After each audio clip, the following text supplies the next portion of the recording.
key thing here, of course, is watch their body language. If you say something that does not match their experience or their way of processing reality, you'll notice something. Maybe a stiffness, a pulling your back, maybe all the nodding they were doing up to that point suddenly stops. Something will change. And using the contrast principle, you'll know, hang on a second, I've just dropped off the map slime here. If that happens, just cycle back to 2 or 3 things that are safe, absolutely true, and then you'll just pick it up right back up again, right? Does that make sense? Can I show you? Can I show you make a mistake or how people respond? All right. I'll show you what happens when someone's making mistakes. You're talking about stuff, you see it? Right? That's how it looks. Say again? All right, I'll try it again. So,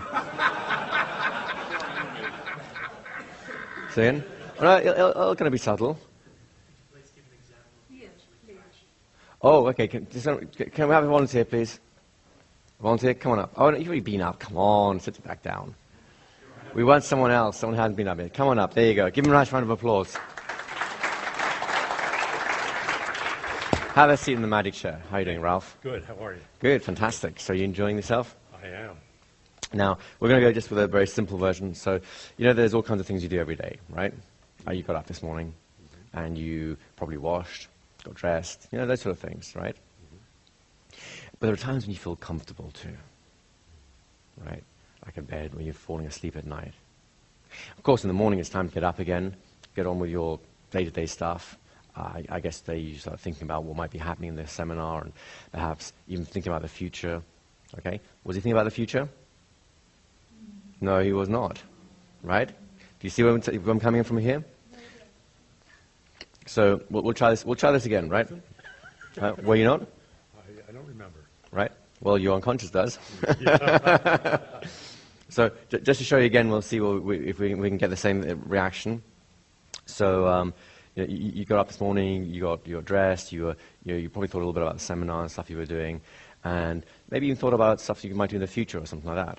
Right? Okay. Now, do you notice how although he went yes to the general whole thing, he did little head nods on everything except thinking about the future. And thinking about the future, you went kind of very still. And then when I said the kind of right or wasn't there, something like that, overall, it was overall correct. So I went right. But I missed on the future thing because he probably wasn't thinking too much about the future. Does that make sense? So at that point, I just cycle right back. But you know, most important of all, it's like a normal day, except that of course you're coming to a seminar and you're looking forward to learning some things. And you know, I guess yesterday you had some very pleasant experiences. Some of them were probably relaxing as well, right? And not all pleasant experiences lead towards trance. That's right. Do you see where we're going with this? Right? So it doesn't matter too much how you frame it, if it's clunky or it's very conversational.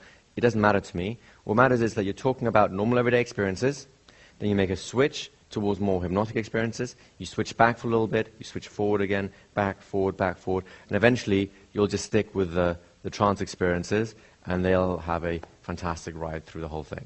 Does that make sense? If at some point you notice, as we have with Ralph, and notice it can be subtle, right? But if you notice a sudden switch, there's a pattern that develops, and that pattern suddenly stops, chances are that you've missed a little bit in terms of what you're saying. Make sense?